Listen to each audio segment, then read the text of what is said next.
너희가 나를 따르려거든 자기 십자가를 지고 나를 따르라. 예수님께서 그렇게 말씀하셨습니다. 예수님께서 제자를 부르실 때도 너는 나를 따라와라. 내가 너희를 사람을 낳는 어부가 되게 하리라 그러셨거든요. 저나 여러분은 주님의 제자입니다. 그렇죠? 인정을 안 하시네. 주님이 제자로 우리는 부름받은 사람들이거든요. 그러면 당연히 예수님이 지셨던 그 십자가, 나의 십자가, 그 십자가를 다시 한번 지셔야 될 줄로 그렇게 믿습니다. 그걸 계속 거부하면은 오히려 십자가가 축복이 되는 것이 아니고 우리에게 굉장히 고통스러운 짐이 될 수 있거든요. 그래서 오늘 이제 사순절 이제 많이 지금 지나갔습니다. 다음 주는 이제는 종료주일입니다. 고난주일. 벌써 그렇게 됐어요. 다시 한번 우리 나라상대 찬송처럼 각자가 져야 될 십자가를 짊어지는 그런 지금 될 수 있기를 간절히 바랍니다. 우리 하나님의 형상을 따라 지음받은 우리 인간은 이 세상의 그 어떤 피조물보다도 가장 지혜로운 존재로 창조가 되었습니다. 우리가 인간으로 태어났다는 것이 얼마나 감사한지 몰라요, 사실. 그런데 어떤 면에서는 또 가장 미련하고 어리석은 부분이 또 있어요. 그게 처음부터 그러진 않았는데 창세기 3장 이후부터 굉장히 좀 미련하고 어리석고 그런 것이 우리 인간의 모습 속에 많이 나타난다는 사실입니다. 예를 들면 그런 경우죠. 쥐는 쌀통 안에 넣어두면은 마음껏 자기가 먹고 싶은 대로 배부르게 먹은 다음에는 더 이상은 안 먹습니다.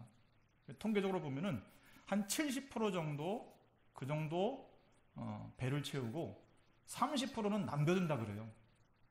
그런데 우리 인간은 어떻냐? 아니, 건강에 그렇게 좋지 않다고 좀 음식 먹는 거 좀 줄이라고 얘기를 해도 절대 줄이지 않습니다. 계속 먹죠, 그죠? 그래서 100%를 먹고 110%, 20%까지도 먹어요. 그게 우리 인간입니다. 그만큼 미련한 겁니다. 하지만 결정적으로 우리 사람이 다른 피조물과 다른 것은 바로 하나님을 믿는다라고 하는 것이에요. 그 점이 다른 거예요. 근데 문제는 많은 사람이 아주 힘든 상황에 처하게 되면 그때 가서야 하나님을 찾는다는 것입니다. 이게 또 미련한 거예요. 한 10여 년 전쯤에 일본에서 대지진이 발생했죠. 올해도 튀르키예 시리아에서도 엄청난 지진이 있었습니다만은 그때 일본에서 발생했던 지진은 규모가 9.0이에요. 9.0. 이 튀르키예 시리아보다도 더 높은 그러한 지진이었죠. 9.0. 그런데 당시 그 지진 일어났던 그 지역의 한 지역에서 대부분의 건물이 다 무너졌는데 교회당 하나가 안 무너진 일이 있었습니다. 신기하고 뭐 일부러 그런 건 아니겠지만 어쨌든 다 대부분이 다 무너져 버린 상황인데 예배당 하나가 무너지지 않았어요. 그런데 그 다음 주부터는요 일본 사람들이 교회로 몰려왔다는 거예요. 그럴 수밖에 없잖아요, 그죠? 그걸 보면서 뭔가 느꼈을 거 아닙니까? 그런데 몇 주 지나니까 다시 또 안 나오더라는 겁니다. 그게 바로 우리 인간이에요. 당장 자기가 필요하면은 하나님을 찾는데 또 그 필요성이 없어지게 되면 언제 그랬나는 듯이 또 예전에 돌아가는 그게 바로 우리 인간이라고 하는 것입니다. 어떤 사람이 엄청난 폭설로 눈 속에 고립이 되어 있다가 다행히 14일 만에 구조가 되었습니다. 그 사람이 너무 배가 고파가지고 자기 허리띠까지 뜯어가지고 먹었다 그래요. 허리띠도 일종의 가죽이니까 식량 대용으로는 아마 되었던 것 같습니다.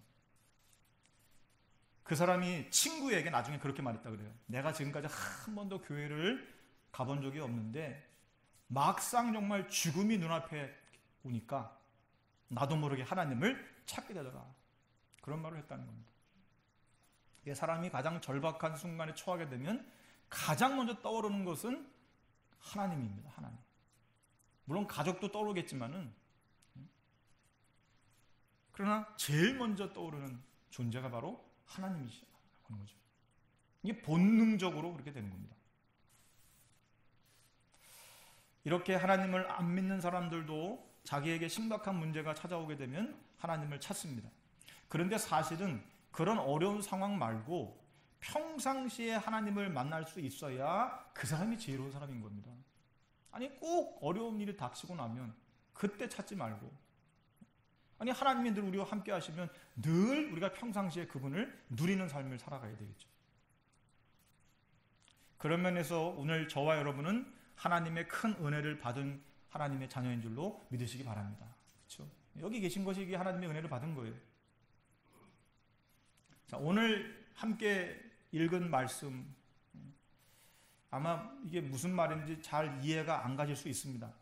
그런데 여러분이 여기서 한 단어만 잘 기억하고 붙잡으시면 돼요. 그게 뭐냐? 화목제물이라고 하는 단어입니다. 화목제물. 우리 인생은 크든 작든 누구나 다 염려가 있습니다. 저도 염려가 있고 여러분도 염려가 있어요. 여러분 중에 혹시 염려 없는 분 있습니까? 솔직하셔야 돼요. 내가 왜 염려가 없겠습니까? 염려가 없는 게 아니에요. 우리가 염려가 없는 인생이 아닙니다. 우리는 살아가면서 염려를 항상 해요. 다만 그 염려를 주께 맡기는 거죠. 그리하면 하나님이 너희를 돌보신다. 그런 거죠. 그러니까 염려가 없는 거 아니에요. 나는 염려가 없어, 나는 근심이 없어, 나는 걱정이 없어. 다 거짓말입니다. 아니 살아가면서 얼마나 많은 염려들이 생기는데 염려를 맡기는 거죠. 우리는 하나님을 신뢰하면서 하나님께서 그 염려까지도 바꿔줄 것이라고 하는 그런 믿음을 가지고 하나님을 바라보는 거죠.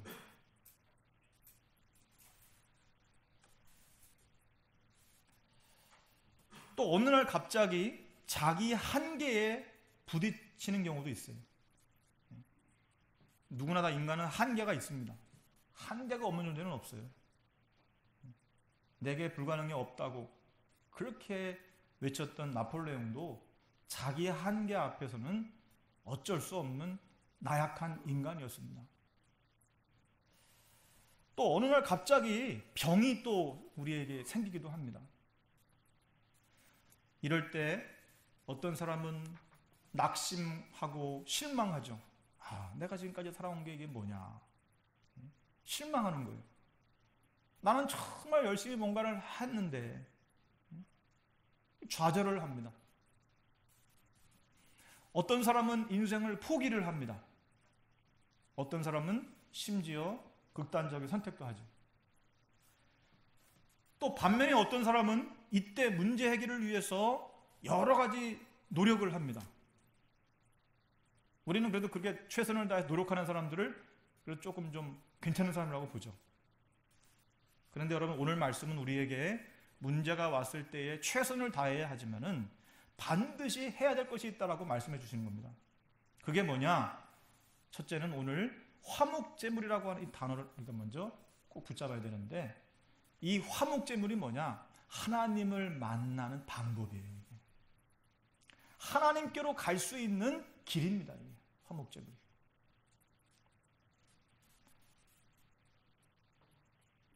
여러분 인간에게 가장 중요한 것이 뭐냐? 하나님을 만나는 축복입니다. 이 가장 중요한 거예요. 그래서 아무리 세상에서 뭐 이것저것 다 내가 가졌다고 하더라도 하나님이 없는 인생은 가장 중요한 걸 지금 놓친 인생이거든요. 차라리 다른 것이 없어도 하나님이 있다면 그 사람은 다 가진 겁니다. 이것이 얼마나 중요하냐면은 인간이 정말 하나님을 만난다면 그 어떤 문제도 해결할 수 있는 힘을 얻을 수가 있어요. 아무리 근심이 있고 걱정거리가 있고 염려가 있어도 하나님을 만나 하나님과 함께하는 사람은 그 걱정과 근심도 이길 수 있는 힘이 생긴다니까요. 그렇게도 많은 어려움을 통과했던 다윗은 뭐라고 말하냐 하면은 나의 힘이 되신 여호와여 내가 주를 사랑합니다. 또 그는 뭐라고 말하냐? 여호와는 나의 목자시니 내가 부족함이 없으리로다. 여호와는 나의 구원의 산성이요 요새시요 나의 피난처이십니다. 다윗이 여러분 고난이 없어서 이런 고백을 한 것이 아니라 우리보다 더 많은 고난과 환난을 당했지만은 그럼에도 불구하고 늘 하나님과 함께하는 그런 삶이었기 때문에 이런 놀라운 고백들을 할 수 있었던 거죠.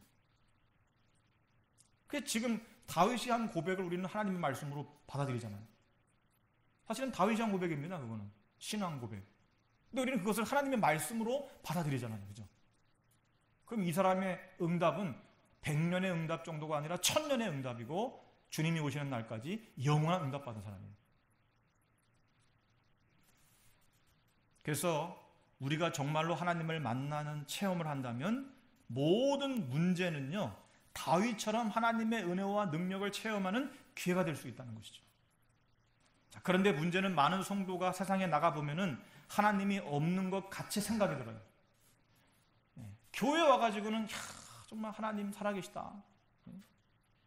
그리고 막 감사가 막 나오는데 세상으로 돌아가면은 하나님이 있는 건지 하나님이 없는 건지 긴가민가한 거예요. 은혜 받으면 있는 것 같고 은혜가 떨어지면 없는 것 같고 이렇게 왔다 갔다 영적인 방황을 한다는 사실입니다. 여러분 어떠세요? 여러분은 언제나 지금의 이 마음을 가지고 세상에 살아가십니까? 근데 자꾸 이렇게 흔들리니까 시간이 흘러가면서 내 삶이 점점 더 어려워지는 겁니다. 삶이 어려워지면 제일 먼저 오는 게 뭐예요? 가난이 오고 무능이 오고 무기력이 오는 겁니다. 여러분 한번 물어보겠습니다. 하나님은 살아계십니까? 정말 저와 여러분이 이 사실을 조금만 믿으면요, 하나님의 말씀이 깨달으기 시작하는데 하나님이 그래서 이렇게 말씀하셨구나, 이게 믿어져요. 이게 이제 보이기 시작합니다. 그러니까 하나님이 내게 주신 응답이 보여지게 돼요. 예를 들면 모세가 40년 동안 애굽 왕궁에서 살면서 최고의 공부를 했잖아요. 헤스페리오 대학, 당시 애굽의 최고 대학입니다. 이 대학에서 모세는 공부를 했어요. 그리고 신분도 왕자의 신분입니다. 출세한 거죠. 하나님도 잘 아는 사람이었어요. 어머니가 어릴 때 유모였잖아요. 친어머니가 참 이 대단한 이 하나님의 은혜가 있었던 사람이에요. 그 당시에 이거는 가능하지 못했던 일이거든요. 다 살해하여 죽이라고 했었잖아요. 그런데 친어머니 요게벳이 자기 아들을 유모가 돼가지고 그 아이를 젖먹이고 키웠다니까. 돈 받아가면서. 유모니까 아무래도 돈 줬을 거 아니에요. 그러면 요게벳이라고 하는 이 어머니가 이 아이에게 뭘 가르쳤겠습니까? 하나님의 언약을 가르쳤지. 몰래. 그래서 모세가 어릴 때부터 하나님의 언약을 가진 사람이었어요. 사실은 제가 보기에는 요게벳이 대단한 사람입니다. 모세라고 하는 사람의 배경에는 요게벳이 있었던 거예요. 요게벳. 그렇지만 그런 모세가 하나님을 진짜로 체험하지 못한 거예요. 머리로는 알고 있었어요. 하나님이 어떤 분인지. 체험을 못했기 때문에 성공자가 된 것이 아니라 살인자가 되어가지고 저 멀리 미디안 광야로 도망가는 신세가 되었잖아요. 그렇게 모세의 나이 80이 되었습니다. 모든 소망이 다 끊어진 것처럼 생각되던 바로 어느 날 드디어 호렙산에서 하나님을 머리가 아니라 실제로 만나게 된 것입니다. 모세가 하나님을 만나게 되니까 그동안 머리로 알았던 것들이요 전부 다 이제 사실이 되는 거예요. 여러분도 마찬가지입니다. 그동안 모태신앙인도 있을 것이고 또 어릴 때부터 교회를 다녀가지고 수없이 많은 하나님의 말씀을 들었겠죠. 때로는 전하기도 하고. 그런데 우리가 진짜로 하나님을 체험하고 만나야 그 말씀이 드디어 깨달아지는 겁니다. 사실적으로 나의 복음이 되는 것이고 나의 언약이 되는 것이에요. 이때부터 모세의 인생이 새롭게 시작되잖아요. 지난 80년의 인생보다 40년의 인생이 훨씬 더 정말 위대한 한 인생이 되었던 걸 볼 수가 있어요. 여러분, 이렇게 인간이 하나님을 믿는다는 것이 얼마나 어려운지, 그냥 믿으면 되는데 많은 실패를 당한 후에 어쩔 수 없이 믿게 되는 경우들이 많아요. 더 큰 문제는 많은 신자들이 믿는다라고 하면서도 하나님을 얼마나 불신앙하고 있는지 모릅니다. 입으로는 믿는다고 하죠. 오늘도 예배드리면서 신앙 고백했잖아요. 나는 이런 하나님 믿습니다. 그런데 그게 그냥 형식이 되는 경우들이 얼마나 많은지. 우리는 실컷 고생하다가 하나님을 믿지 말고 지금 믿게 되기를 진심으로 축복합니다. 고생하고 믿으면 안 돼요. 탕자가 참 다행히도 아버지 품으로 돌아왔지만 탕자처럼 그렇게 허랑방탕 하다가 나중에 다 잃어버리고 나가지고 그제서야 아버지께로 돌아오기보다는 늘 아버지와 함께 있는 것이 그게 제일 복입니다. 사실은. 그래서 14절에 보면은 하나님을 정확하게 만나는 길이 무엇인지를 말씀하고 있어요. 한마디로 화목제물을 통해서 드리는 제사, 화목제사. 화목제물을 하나님께 드림으로 드리는 제사입니다. 무슨 말이냐? 여러분이 예수님의 십자가의 보혈의 피가 믿어지면 하나님의 자녀라고 하는 증거입니다. 이 사실을 정말로 믿으면 하나님 만나는 역사가 일어난다는 사실이에요. 그런데 어떤 분은 나는 이 사실을 믿는데도 왜 인생에 잘 안 풀립니까? 그렇게 말하는 분도 있죠. 나는 분명히 이 사실을 믿는데 왜 그러냐면요, 아직 인생의 서론을 넘지 못해서 그럽니다. 인생의 서론이 뭐냐? 육신적인 것에 아직도 갇혀 있는 거예요. 무엇을 먹을까, 무엇을 마실까, 무엇을 입을까 하는 거 있잖아요. 이 서론 문제 아직도 붙잡혀 있기 때문에 본론으로 나가지는 못하는 겁니다. 하나님은 우리를 본론 인생으로 살아가시기 위해서 우리를 부르셨는데 아직도 거기에서 헤어나오지 못하고 있어서 그런 거거든요. 특히 어떤 일 속에 파묻혀가지고 갈등과 불안 속에 사로잡혀 있어요. 인간관계가 아직도 얼매어가지고 거기서 벗어나지를 못하고 있어요. 특히 구원의 확신이 부족합니다. 그러니까 복음은 분명히 인생의 답인 걸 알면서도 그리스도를 못 누리고 자꾸만 사탄의 공격을 당하는 것입니다. 사탄은요, 우리를 얼마나 정확하게 알고 있는지 몰라요. 정확하게 알고 있습니다. 하나님도 우리의 영적 상태를 잘 알고 계시지만은 사탄도 우리의 영적 상태를 정확하게 알고 있다는 것을 아셔야 돼요, 여러분. 그래서 틈만 보이면 그 틈을 비집고 들어와가지고 우리 마음을 헤집습니다. 뒤집어 엎어요. 그래서 내 마음을 갈라지게 만들고 자꾸만 찢어지게 만드는 겁니다.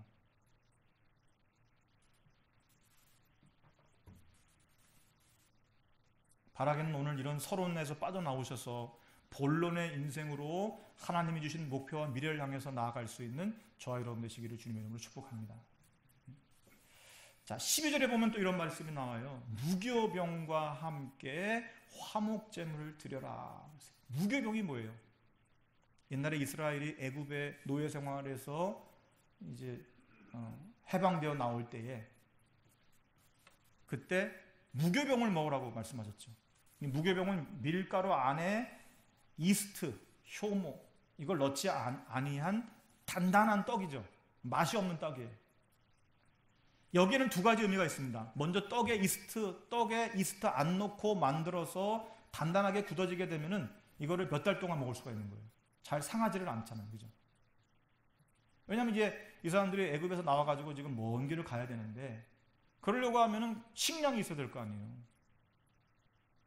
그래서 무교병을 만들라고 하시고 가져오게 된 거죠. 오랫동안 먹을 수 있으니까. 그런데 문제는 이 무교병이라고 하는 것이 맛이 진짜 없는 겁니다. 그저 정말 끼니만 연명하는 수준인 거죠.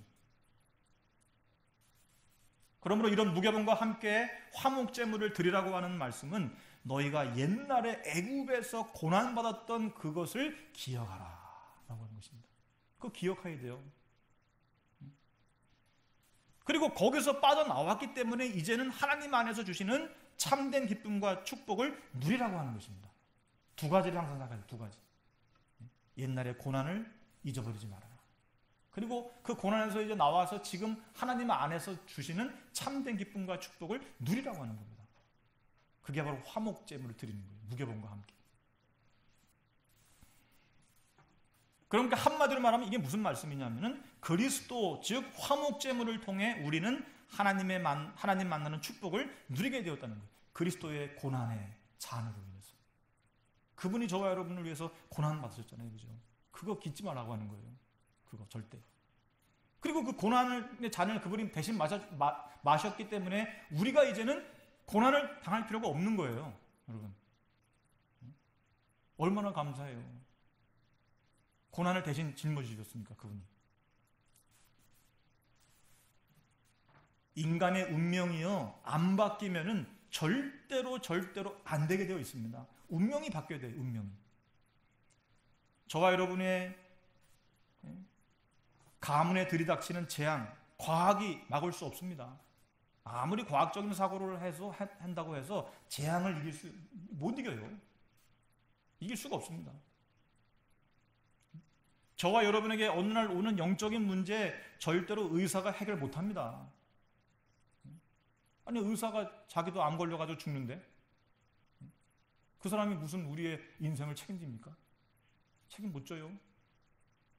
대통령을 잘 뽑으면은 나라가 그러면 아이고 말도 안 되는 소리 하지 마십시오.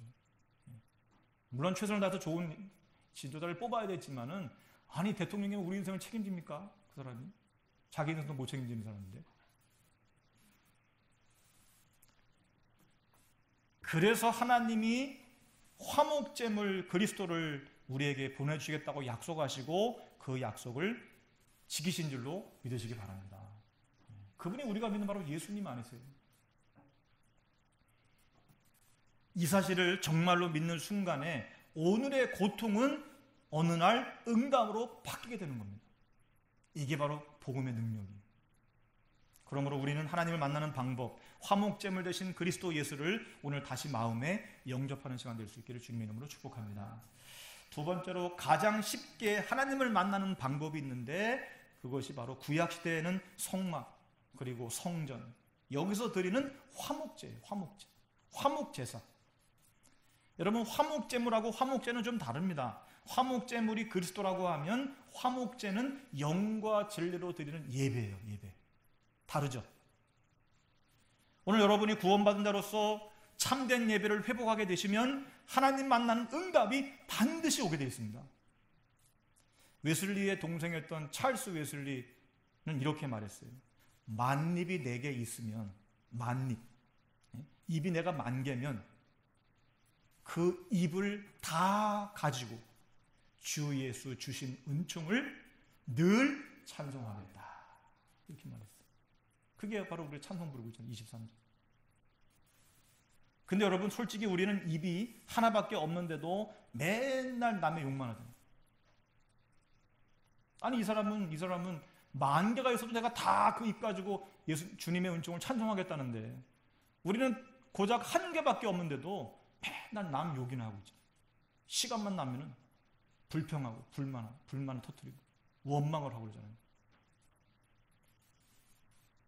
여러분 창세기 3장 13절 18절에 보면은 아브라함이 그렇게도 인생이 안 되다가 하나님 앞에서 제단을 쌓기 시작했을 때부터 하나님께서 모든 것을 회복시키시는 축복의 인생이 있는 걸 볼 수가 있어요. 히스기야 왕이요, 저 아수르 군대가 그것도 18만 5천 명을 끌고 유대를 쳐들어왔을 때에 아무리 이렇게 저렇게 몸부림을 쳐도 벗어날 수가 없는 겁니다. 우리 다시는 이제 까불지 않겠습니다. 우리 좀 봐주십시오. 이제 주님의 우리가 이 바벨론을 우리가 섬기겠습니다. 그러면서 성전에 있는 금을 다 벗겨가지고 금 벗겨가지고 조공으로 바쳤어요. 제발 좀 우리 좀 살려달라고. 그런데도 바벨론 왕의 분노를 제어할 수가 없었습니다. 결국 히스기야 왕이 어떻게 했느냐? 여러분 아시다시피 성전에 올라갔어요. 성전에. 예루살렘 안에는 성전이 있잖아요. 성 안에. 저 사네립이라고 하는 왕이 보낸 그 항복 문서, 그거를 가지고 성전에 올라가서 쫙 펴놓고 하나님 앞에 정말 간절히 밤을 새워가면서 기도를 합니다. 그런데 어떤 일이 벌어졌어요? 여러분 아시잖아요. 히스기야 왕이 기도하고 예배하는 그 시간에 주의 사자가 아수르 군사 18만 5천 명을 전부 다 송장으로 만들어버렸어요. 여러분, 바로 이런 역사가 우리가 하나님께 화목제사를 드릴 때에, 즉 하나님 앞에 온전한 예배를 드릴 때에 일어나는 역사입니다. 그래서 여러분이 지금 하나님의 성전에서 예배하는 이 시간, 여러분의 문제가 해결되어지는 놀라운 응답이 있으시기를 주님의 이름으로 축복합니다. 제 생각을 저는 전하는 게 아니에요. 성경에 있는 증거를 말씀하는 겁니다. 그래서 여기 있는 것이 중요한 거예요. 그래서 여기 있는 것이 막 사방팔방 돌아다니면서 이것도 하고 저것도 하고, 물론 그것도 해야겠지. 근데 그것보다 더 중요한 것이 하나님의 성전에 엎드려서 기도하고 예배하는 것이라니까요.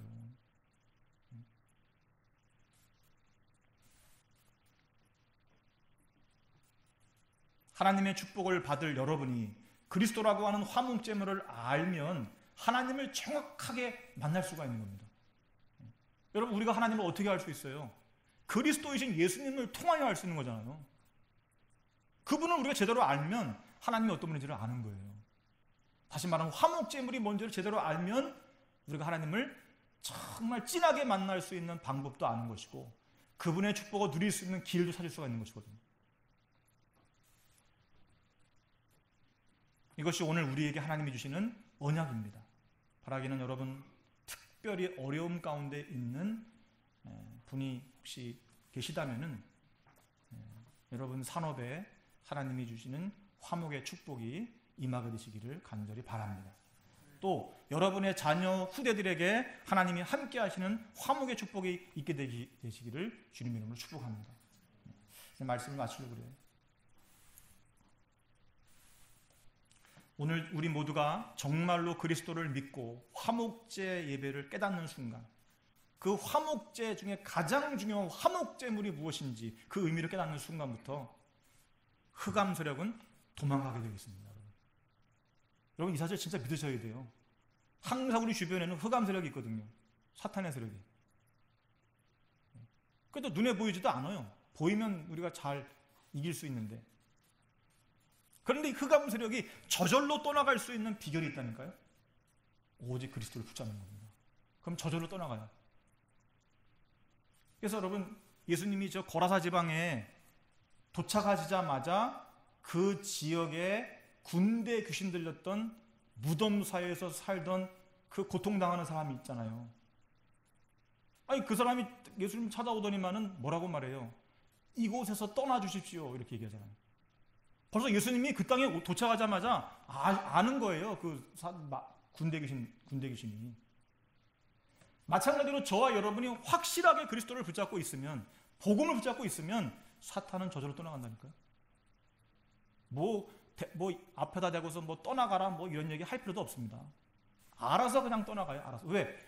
빛이 있으면 어둠은 알아서 사라지게 되는 거거든요.